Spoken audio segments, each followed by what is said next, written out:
Good morning, ladies and gentlemen. Happy Monday and welcome to Coffee and a Card. This is my weekly Stampin' Up card making tutorial. My name is Amanda. If you've not met me before, I'm here every Monday and I upload at around about 11 o'clock, give or take half an hour. It just depends what life throws at me that morning. And I just invite everybody to come and join me, get a coffee and watch how to make a card. So, without further ado, I'm going to go ahead and show you how I made this card. And I've used a die set, a framelit die set that I've just bought from Stampin' Up. And it's the Botanical, what's its full name? Botanical Builder framelit dies. And that's the code 140625 in the catalogue. And they come in these lovely pouches. And you're getting an awful lot for your money. Of dies, and I'm not joking, this is the first time I've used them to create this card. I've done a very simple one, very simple. There are some outstanding creations out there. If you go and have an investigation on Pinterest where other demonstrators that are far better at card making than I am, I've used this, and oh my goodness, the creations that those ladies come up with are outstanding. But, you know, and then come back here and purchase it off me. But go and look at their creations. But no, it really is very good value for money. And as I'm quite new to craft, I've die cut before, but I'm quite new to card making. I'm not joking. This cut through the cardstock, it's all Stampin' Up cardstock, just like a hot knife through butter. I had no poking, no trying to coax it out, no nothing. I did not had to use a special tool. I've not used a shim or a special platform. I don't have a magnetic platform. I watched a lady on YouTube a long time ago who advised to hold your dies in place with a post-it note. So that's what I do, and it works. But yeah, there's a massive combination of things you can do with these, and it makes the most beautiful flowers. And this here creates this beautiful border where it cuts out, and then whatever you lay it on, the colour shines through. So it is just, you can't help but make a beautiful card with this die set. There's no, I haven't got an accompanying stamp set. I've just bought just the dies. I don't think there is one with this one. I think it stands alone, this one. And I've used it in conjunction with, for the sentiment, with birthday blooms. And I've just used this happiest of birthdays. But again, you could use whatever sentiment you fancy, or not have a sentiment and just put more flowers on, whatever you want. So without further ado, let me show you how I made it. We started off with a piece of cardstock. The card measures 5.5 by 4 inches. So you would start off with a piece of cardstock cut at 11 by 4 inches, and then you would score it in the middle at 5.5. Now you can either have your card that way or that way. I've chosen that way. Now what I've also done with this card is I have added an insert, just a paper insert. It just makes it look, I think it just makes it look that little bit nicer. It's just copy of paper, just from my printer. So that's cut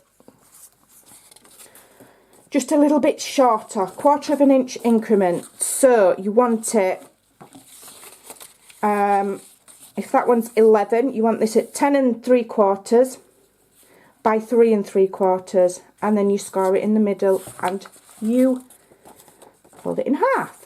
And then I'll just show you how I add that in really quickly. Where's my snail? I'm back. I've got some snail again. I'm cooking with gas. So all I do is I just put a little bit of snail in 4 corners. I've got some on my paper now. I need to get an unslip mat for underneath my Stampin' Up paper because it slides about and it does made him. Right, so just by eye, just pop it in like that. And then, I mean, you can have it either way. If it depends if you like him to open it or if it's like that, whichever. I'm having it that way with the stuck down side to the front. Right, so then you need a piece of coloured cardstock. I've chosen Blushing Bride, and I've already cut it but it did start life at it did start life. I was trying to be quick, and now I've not thought. I should have shown you the full size. So I've just cut a piece of cardstock again just at 1/4 of an inch shorter. So if this is 5 1/2, you want it at 5 1/4, and this is 4, so this is 3 3/4, and it's a basic standard size for cards, isn't it? Now I cut several because depending on which way you lay your die depends on which way it cuts it out. So I'm going with this one. I'm just going to layer it on there.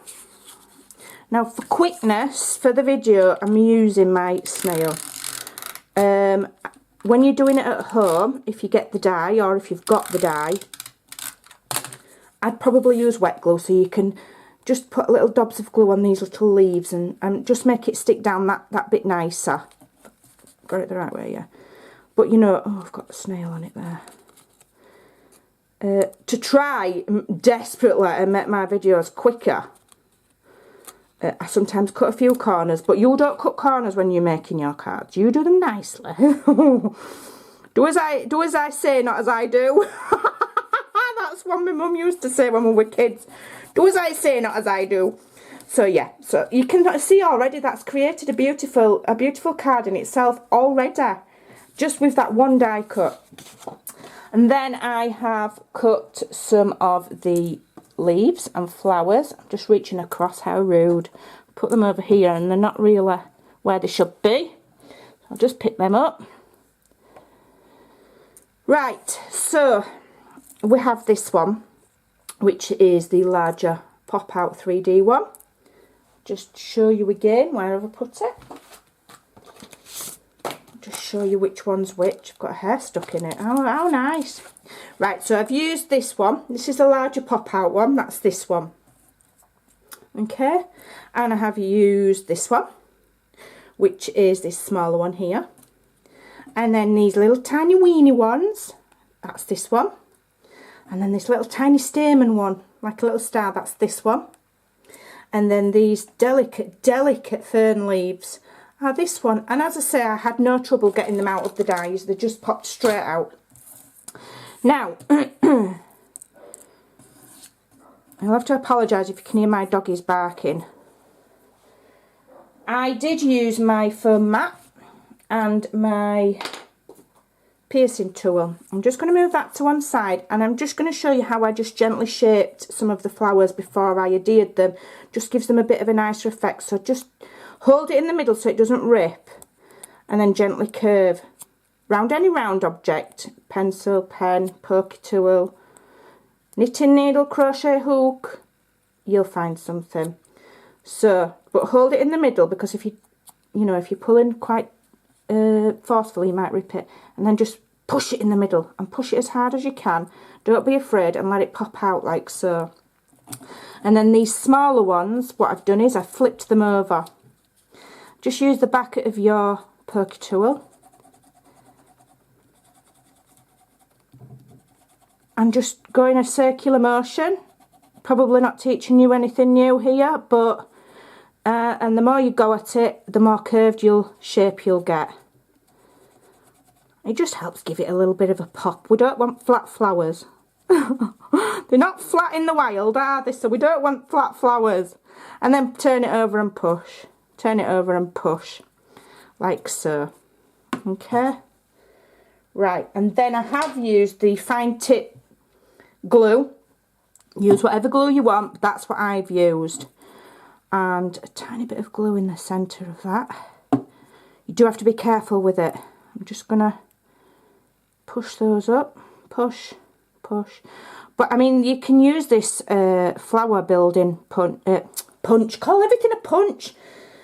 Die to just create flowers for your boxes, tags. It doesn't have to be just for, you know, cards.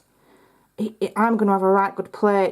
I've seen them where ladies have coloured the flowers using the spray, you know, the spritzers and the pens, because the inks are water based, so you can use them and then spritz them with water and they'll run nice and, you know, and blend. And I've seen all sorts of stuff.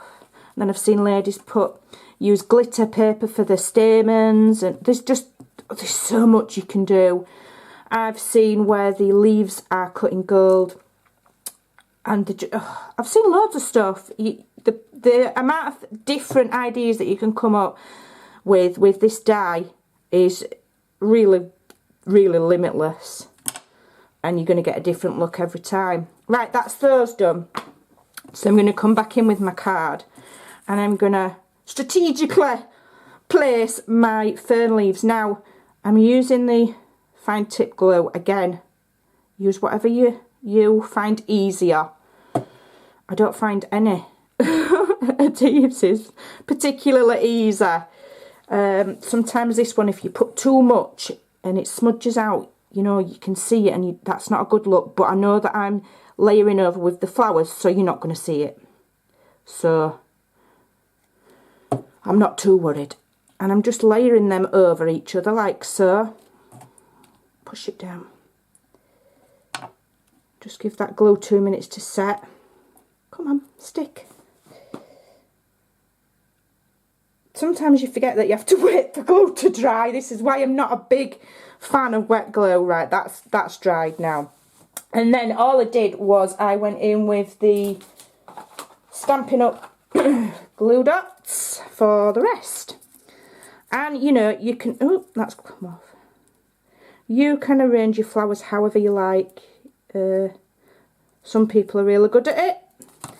Some people just about get by. I'm one of those that just about gets by. But, you know, it doesn't matter what level of crafting you're at. It's to have fun and to, you know, enjoy yourself. So, and practice and play. And the more you do it, different looks you're going to get. And the more fun you're going to have. Right, so that's my... I might put a little crystal in the middle of that one. I didn't do it on my other card, on my other... I think I will on there if I've got some to hand. Yeah, here we go. I'm going to put a little crystal in the middle of that. I think that'll look pretty. So these are the basic rhinestones. Oh yeah, that just adds a little bit of something else, doesn't it? Put it in the little ones as well, why not? Let's go full luxury. Oh, that looks pretty, doesn't it? Huh? Don't know how many minutes I'm on. I bet some of my viewers lose the will to live. They're thinking, come on, get on with it. Oh, how pretty does that look? I'm glad I did that now. And now I'm going to go and I'm going to do my sentiment, which, as I've said, is from the birthday blooms. But, you know, use what you've got. If you've got a sentiment in another stamp set, then use that. I'm using crumb cake. Because I think pink and brown go nice together. But again, you could use whatever colour you want. You could use black. You could use, if you've got the... oh gosh, what's that colour called again now? Forgotten. Blushing Bride. Then you can use that. Right, so I'm just going to ink my stamp up. And because I am a novice, I'm just going to practice there. Yeah, that's fine. Just to make sure it's stamping right. Because I'm stamping directly onto my card here, which I do not like doing. Because if I don't do it right, then my whole card's gone in it. Right, so carefully does it. I'll try and get my block straight. I've got my card lined up on my grid paper and my block. And I know that my stamp is lined up right on my block because I've practiced and I've tried it beforehand. Yay, we've done it. So there you go. I mean, they don't take long if you, you know, get yourself a little conveyor belt going of, you know, and cut them all out and do them all. You can get yourself a little production line going and knock these up in no time. And how pretty are those? Really, really pleased with that. Not too bad, just under 15 minutes. Thanks for joining me. Take care and I'll see you again soon. Bye for now.